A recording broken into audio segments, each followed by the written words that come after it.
Good afternoon and welcome back to Valley News. Now joined by the Moon Man. Eric, how are you? Great to be here again. Happy to have you. Yeah. And it's been an up and down year. Let's start. We're talking UND Hockey, of course. UND preparing for another challenge this weekend. St. Cloud State coming to town. Let's talk about where they stand right now. Just kind of big picture on the season. Yeah, it's been a little while since I've been in here. It's been since the Denver series. Wild stretch for us. Quite a wild stretch. So, just going back to since we've talked for the Denver series, they got swept, of course, swept Robert Morris. That was kind of a wacky series. Bemidji State didn't get a win technically, but won in a shootout on Saturday night. The last weekend against Miami, I think it's safe to say that North Dakota nearly gave their fans a heart attack on Friday nights. Went up on Miami, but then went down quite a bit. Took a major penalty, gave up 3 goals in the second period, trailed 4-2 to a Miami team that has not played great hockey this year. Trailed 4-2 after the second period, and then rallied off 3 goals in the final minute. In the final minutes, I should say. They didn't score that quickly.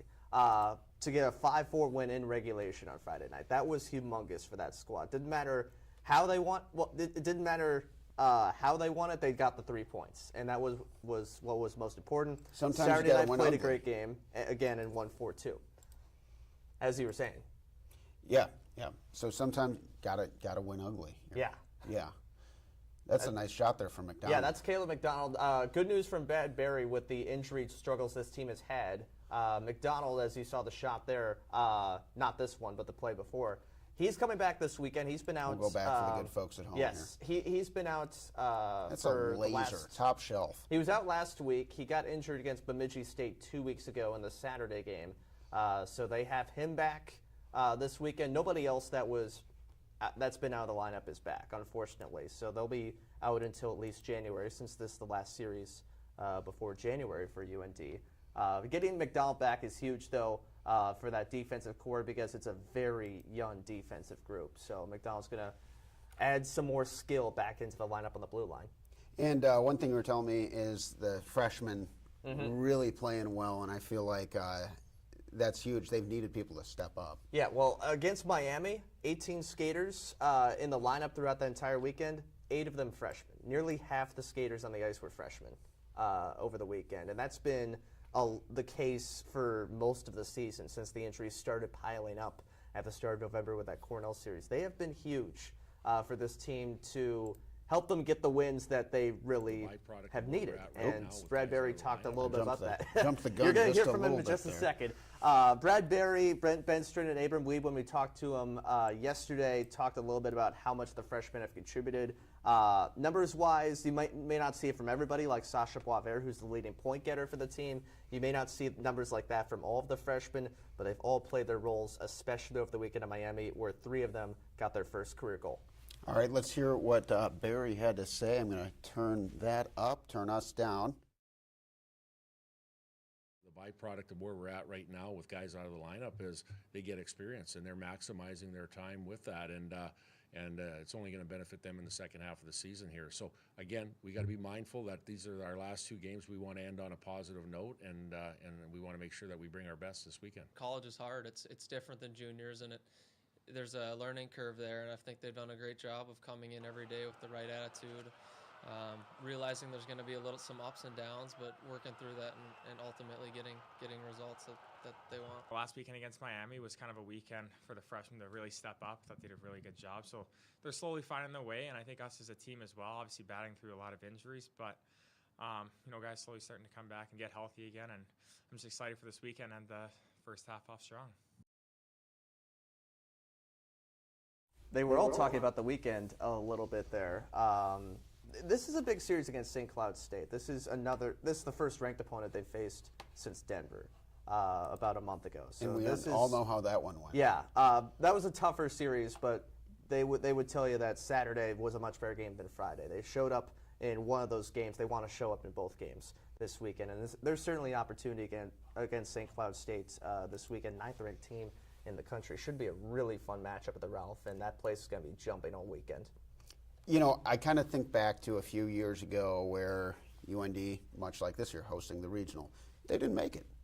They want to avoid that. Yeah. And I don't know how fresh that is in their mind, and I feel like a lot of times you ask people at press conferences like, hey, are you thinking about this? And they're like, no, we're not thinking about that. And I wonder, like, but are you? Yeah. But I'm going to call this a must-win. I think they need to win this series. I think it's a must-win. But what are your thoughts on that? Because like you said, St. Cloud number 9 right now, UND number 16. And I'm going to pull up the standings as well for the people at home to take a look while you give your answer. Yeah, well, let's talk about the urgency first with North Dakota hockey this year.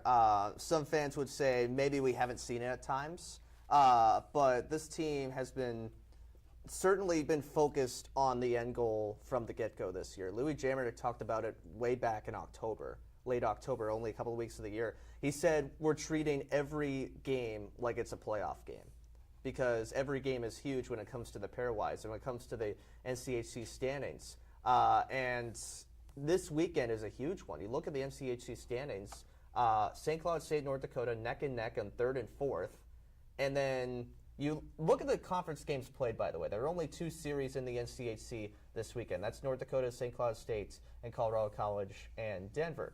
This is a big opportunity for North Dakota to gain some points because look who's at the top. You got Western Michigan. They're having a scary good season so far, better than expected. For either team, if they get those 6 points, get 2 regulation wins, St. Cloud State tied for first with Western Michigan going into the break. Wow. North Dakota gets 6 points. They're a point behind Western Michigan, suddenly in second in the NCHC. That's how big this series is.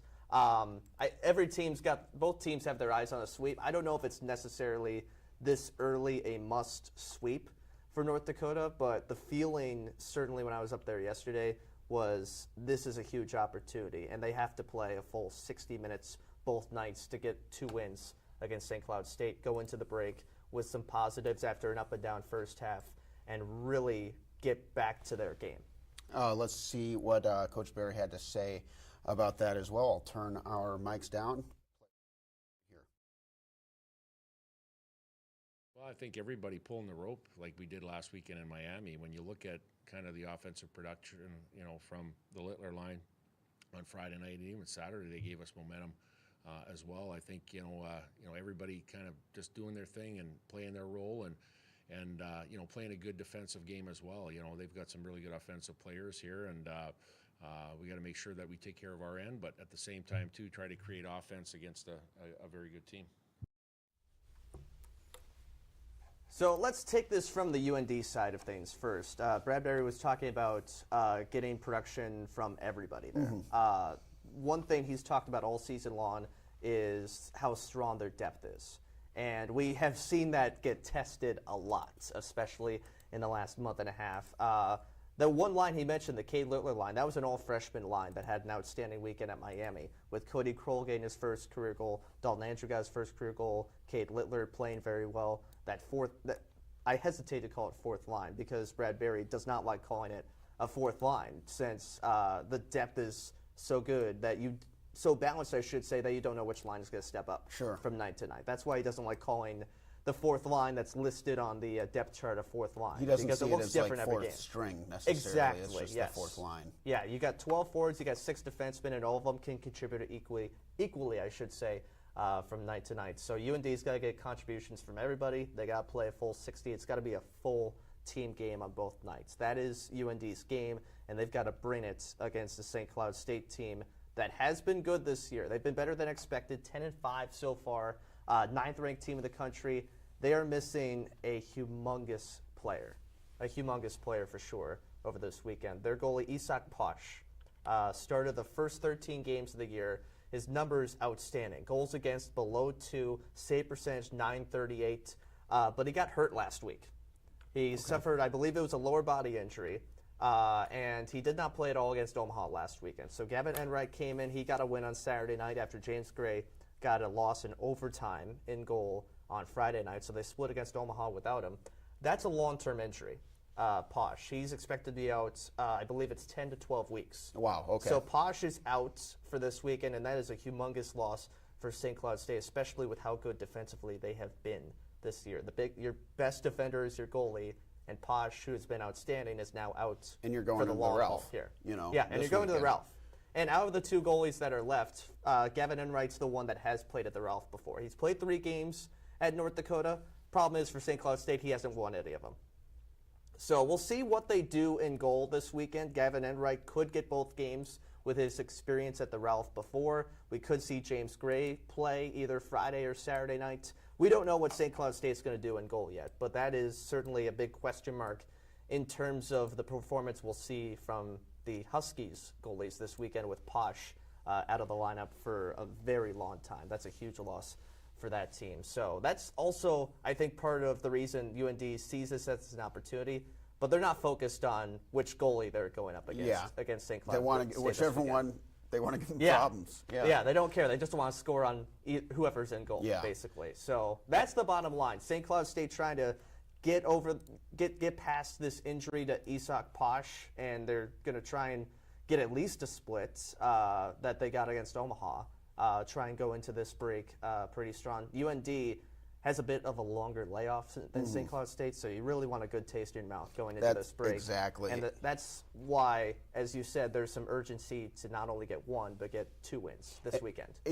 You said it beautifully, and I'm gonna pull this up because this is kind of what I think of here. So on the left side of the screen, we got UND's schedule. On the right side of the screen, we got the NCHC standings. So starting this weekend, an opportunity against a team that is very good, but like you said, you know, they're going with a backup goalie. Yeah. Let's show it to the people here. Yeah. Oh, yeah. Sorry, I thought we had that pulled up. Yeah. So there we go. There it is. Now, again, left side of the screen, we got the schedule. Right side, the standings. So St. Cloud, great opportunity this weekend. Manitoba, just an exhibition. You're off for the next 2 weeks. But then that's huge. And then you're the next coming 3 back. weeks. Yeah, the next 3 weeks you don't have any games in the NCHC.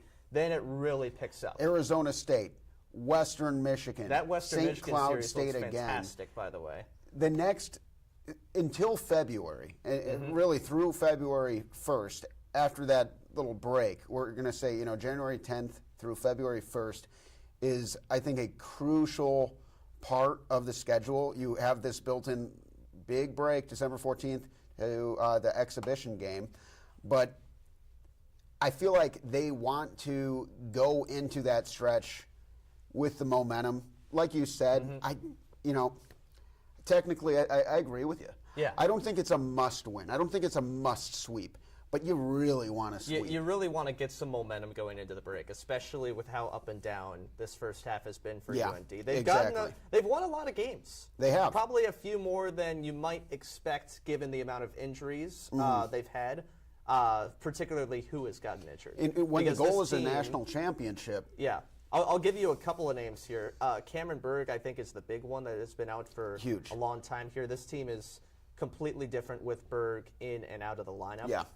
They have figured out how to play without him on the power play. 5-on-5, they're still trying to find it a little bit.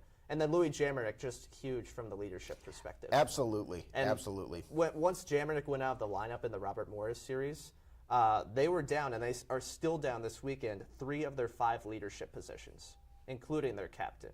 So that's a lot of leadership that is not on the bench during the games when the times get tough.